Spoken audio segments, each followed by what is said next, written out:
ganon? Yung girlfriend mo minamanyak ng iba? Halos mga katropa mo pa? Mismo ngang si Arik umamin na.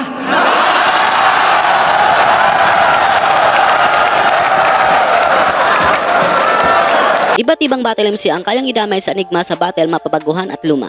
At kahit nga sa ibang liga ay hindi rin maiwasan na mabanggit siya lalong-lalo na sa PSP, Sunugan at Motos Battle League. Sari-saring paraan para maisali sa kanilang bara o sa kanilang pagpapatawa. Minsan din ay di maiwasan makapagsalita ng personal lalo na kung may tinatagong galit, pamamahiya at halos below the belt na kung tutuusin. Lahat ng yan ay naranasan ni Enigma sa mga battle MC na lagi siyang dinadamay sa bawat battle. Pero kahit ganun pa man ay di na ito dinidibdib ni Sir Arik maliban na lang sa mga sinabi ni Apex at Kakata. Pero ganun pa man, saludo pa rin sa nag-isang boss Enigma na kayang saluhin yan kahit masakit na para sa kanya. Nang nakaraan nating video ay naibahagi natin sa inyo ang Damay Enigma Part 1 at medyo marami pa tayong nakaligtaan na hindi natin naisama sa video ito. Siguro sisikapin natin na makahanap ng iba pang tips about sa pandadamay kay Enigma para naman madugtungan natin ang kulang sa video ito. Kaya naman sa video na ito ay babahagi ko sa inyo ang Damay Enigma Moment Part 2. At syempre bago tayo mag-umpisa, ang mga clips na inyong mapapanood sa video ito ay ayon lang sa abot ng aking nalalaman. At kung meron man akong hindi naisama ay pwede kayo mag-comment sa baba at baka magawa natin ng part 3 ang video na ito. So, simulan na natin!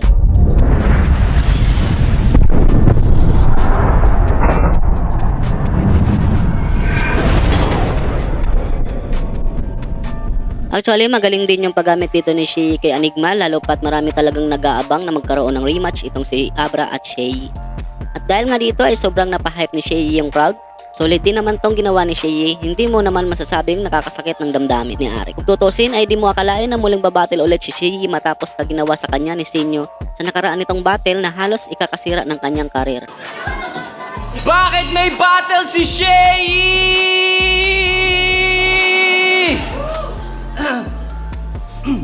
Wag ako sisihin nyo.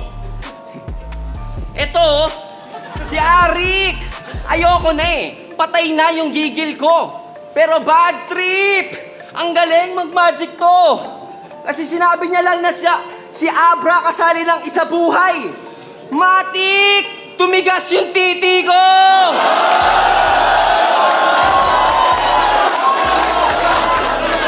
Bumabati pa ng happy birthday! Gago ka ba? Bakit? Pagkakita ba niya ng video, birthday niya pa?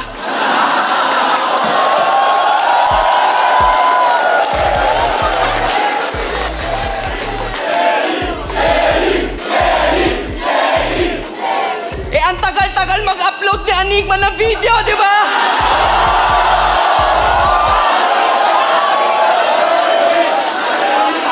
Pag may flip-top sa gubat, akala mo kung sinong special umasta. Battle na battle MC, kung lumakad parang di sumasayad yung paa. Flip-topper talaga. Pagdating dun sa hotel, may kwarto kami, tig-iisa. Nagtanong ako, sina J-Block po, nasan sila? Sagot ni Enigma, putya. Malinis naman yung waiting shed na tinulugan nila.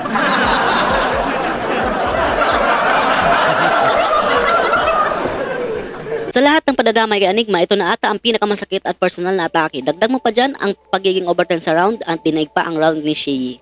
Walang pinipili, halos lahat ay dinamay. Ganyan ang ginawa ni Akata nang makalaban niya ang isa sa mga member ng 3GS na si Poison 13. Matatandaan na naging presidente ng Central Luzon si Nico o Akata ngayon. At matagal na pala itong may hinanaing kay Enigma lalo sa pag-usapang TF. Dito talaga sobrang nasaktan sa Enigma na kahit ano pa ang pakiusap ni Akata na pabalikin siya sa flip-top ay hindi na si Arik pumapayag. Mga buraot, sagip, panay, pagpapasagip, mga produkto ni Enigma. Tangina, huwag niyo nga sisihin yung 3GS. Bakit mukhang tanga na yung Lika? Tangina, wala namang conspiracy sa likod ng battle rap at fuck you pa rin sa ayaw maniwala.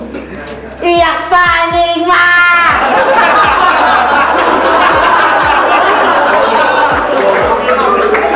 Gusto mo talaga akong pahirapan, o Arik? Aminin mo na!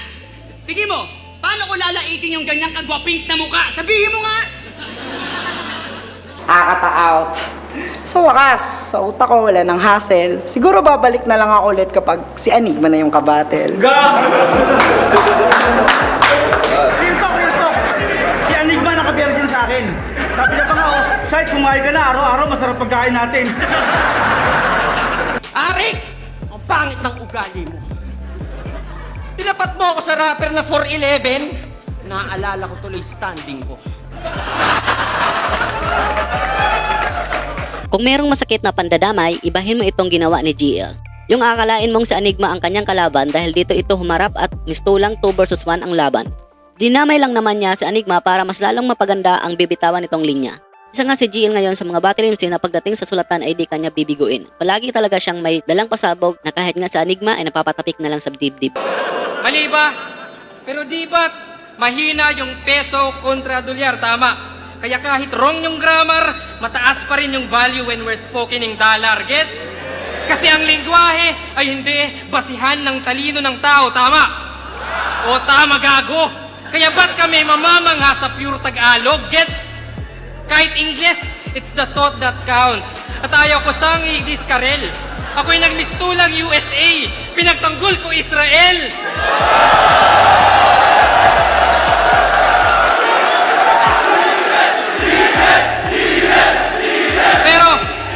Pero kala ko big boss ka, ah. Ba't walang umangal? Ba't simple kong nalampasan yung sapot na Marshall? At nagbebenta to ng antena. Nagkakabit at nagbebenta to ng antena. Oo, dati. Pero tinigil dahil sa mga reklamong natatanggap niya. Paano ba naman lahat ng bahay na kinakabitan, kinabukasan, nawawala yung TV nila? Pero dahil sa awa, kinupkop ka ni Enigma. At sa bahay niya pinatira. Alam niyo ba yung sumunod na nangyari? Dumami yung TV nila. Time! Na wala kang principal, pati principal tang ina mo, kinakana mo ko. Di ba kasi nahuli ko kayo ni Mr. Yuson? Sa laboratory ng Agham? Sinibak ka niya with Ipicasen para mas lalo mong ramdam. Pagbukas ko ng pintuan, puta, bigla kayong naghang. Bukod tangi mong nasabi, walang iba kundi anghang. Isa nga din si Marshall Bonifacio sa mga MC na dinadamay sa Enigma sa mga battle niya. Isang MC na match up naman ang kanyang reklamo dahil sa hindi pantay na pagbibigay ng kalaban sa kanya.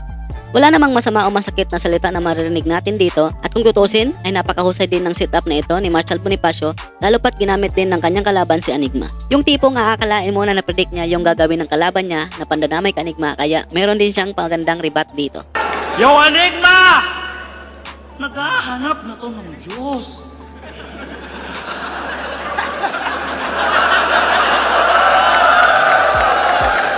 Ano ang nagawa mo? Tapos ako ang iyong pambato kung di ka pa naman tarantado. Oh, Enigma! Medyo Sa match-up, di nag-iisip. 3 kampyon sa 3 turna dito sa liga, di ko gets. Kasi ganap na siya na God, tapos ako ang didikit. Tangina! Atheist ka nga pala at hindi ka nabibilib, yo! This sick MC na... Magiging unggoy daw ako ni Sir Arik. Ano ngayon? Gusto ko yun. Ulol! Kaya nakapasok ako, magkasama kami natutulog ni Enigma. Gago ka ba? Kahit anong pampalakas ninyo, kasama ko siya natutulog. Kaya ipapasok niya ako whether you like it or not. Tawag doon, inggit. Inggit. Inggit. Vice bitch. Kung usapang titi lang, tong titi ko kung naging pera lang sa laki, instant milyonaryo ang sino mang humawak na babae. Titi bars! At di lang mga babae, pati mga lalaki. Di ba?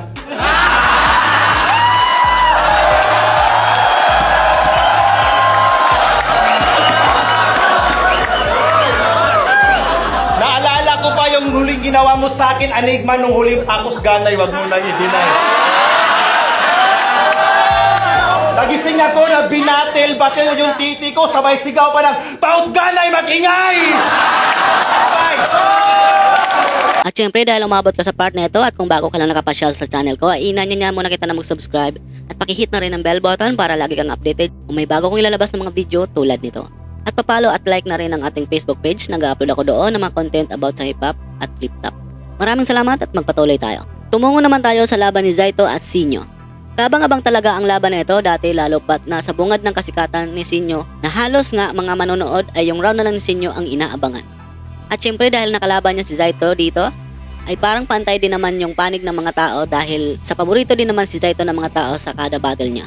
Well, solid naman ang pandadamay na ginawa ni Sinyo dito. Hindi lang nga si Enigma at Zaito ang nakatikim ng pandadamay dito kundi buong uprising na. At alam mo ba kung bakit kakinuhang kagrupo ni Arik? Wala lang. Para malaman niya lang kagad kung sino yung black sheep.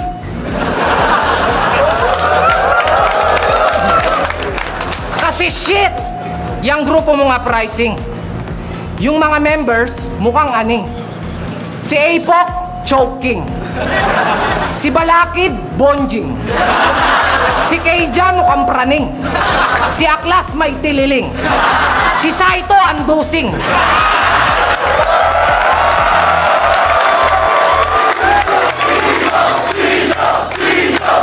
Si Saito, andusing. Si Enigma, paano ba to? Siyempre, pogi pag si Bossing! Pero Bossing, alam mo bang magmula nang tinanggap ko tong laban namin, ako'y nakaramdam ng isang masamang pangitain. Araw-araw, ang pangit ng araw ko kung iisipin. Kasi lahat naman ng naitulong mo sa akin, respeto ang aking ibinalik. Ni minsan di kita ginawan ng masama. Pero bakit? Kailangan mo kong pakitaan ng pangit.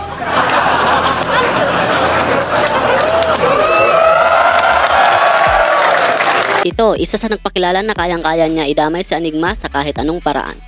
Walang iba kundi si Nikki. Isa nga sa biyasa sa pandadamay kay Arik na halos lahat ng laban niya ay di pwedeng hindi kasama si Enigma. Ito na rin nga ang naging dahilan kung bakit nagalit sa kanya ito. Pero kahit ganon, ay di pa rin ito nadadala. Pero di rin naman natin masisisi si Nikki kung bakit ito ay ginagawa. Naging part na kasi ito ng kanyang paraan para pasayahin ang mga tao. At makikita naman natin na talaga namang enjoy na enjoy yung crowd kapag nagsimula na si Nikki tumingin kay Enigma.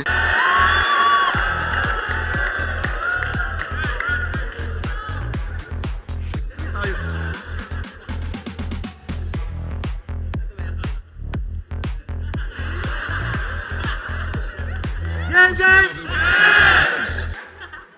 Inaamin ko ngayong gabi na medyo kabado to.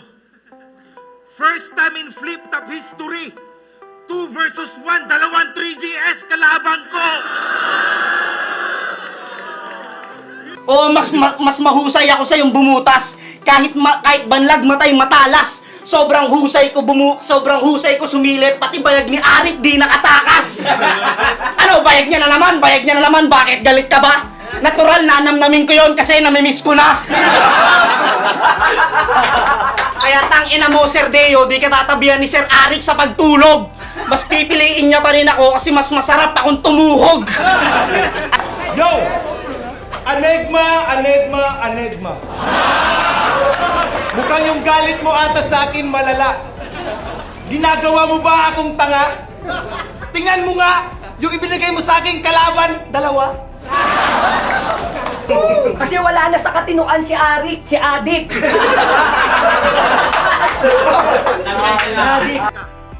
Naka-shade, naka-cap, long hair, putang ina. Ganyan na ganyan, tsura dati ni Enigma nung adik pa siya.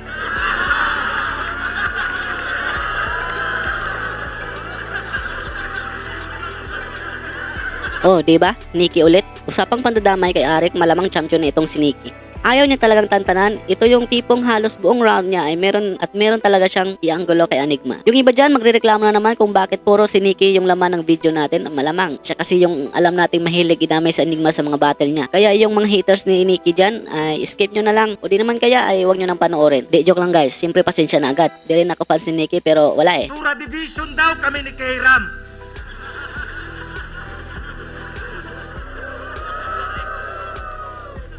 Talagang ang yabang ng puta. Dapat pala, Rick, pangalan mo junk shop. Kasi yung pinagkakakitaan mo, basura. Mag-ingay para kay junk shop.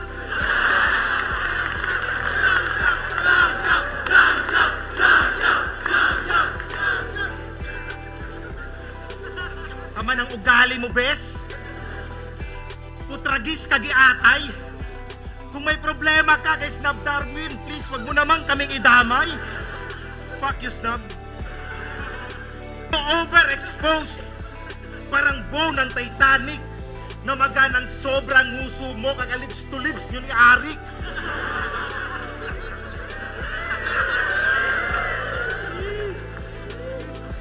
Matik, totoo pala ang balita. Hanep ang puso nyo. Kaya pala sobrang sip-sip mo kay Enigma kasi sinisip-sip niya nguso mo. Enigma! Ang galing mo naman pumili ng isang tunay na Makata. Kung ganyan rin lang yung standard mo sa liga, ayoko na maging isang tunay na Makata. Ito na guys ang panghuli, ang paghamon ni Lil Jon kay Enigma. Rest in peace, idol. Kilala nga natin itong si Lil Jon sa mga battle MC na pagdating sa lyrical at jokes ay talaga namang maibubuga. Kahit kanino mo nga itapat ay kayang-kaya niya ito at wala nga itong inaatrasan. Kaya pati nga sa Enigma ay nakuha pa niyang hamunin ng battle harap-harapan. Well, solid naman itong pandamay ni Lil Jon kay Arik. Lalo pat isa ding uprising ang kanyang kalaban sa mga panahon na ito. Kayo, may alam pa ba kayong pandadamay kay Enigma? Comment na lang kayo sa baba at gagawa natin ng part 3 ang video na ito. Enigma, may problema ba? Ba't puro uprising na lang tangina?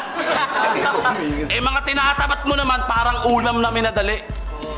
Shit, hilaw. Shit. Kung uprising lang ulit next time itatapat mo, request ko sana, ikaw. Di ako spinner.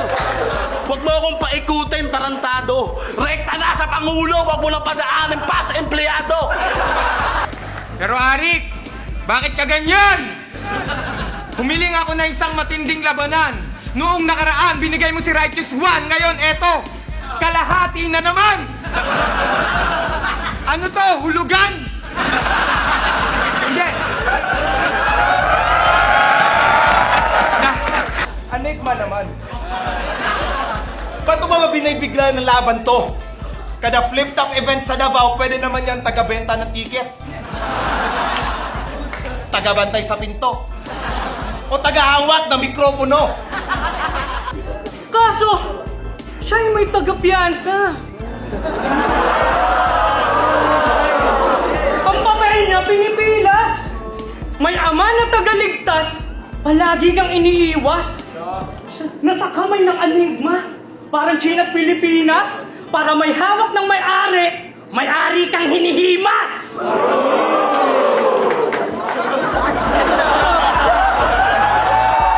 Hanggang dito lang guys yung video ko ngayong araw na ito at maraming salamat sa inyong panonood at sana ay nag-enjoy kayo. Siguro makakagawa pa tayo ng iba't ibang part ng video na ito. Marami pa akong ilalabas ng mga video about sa hip-hop kaya pakiabang-abang na lang po. At syempre don't forget to like this video para naman may pakita ni YouTube sa iba pang manonood. Maraming salamat guys sa inyong suporta at hanggang sa muli, peace out.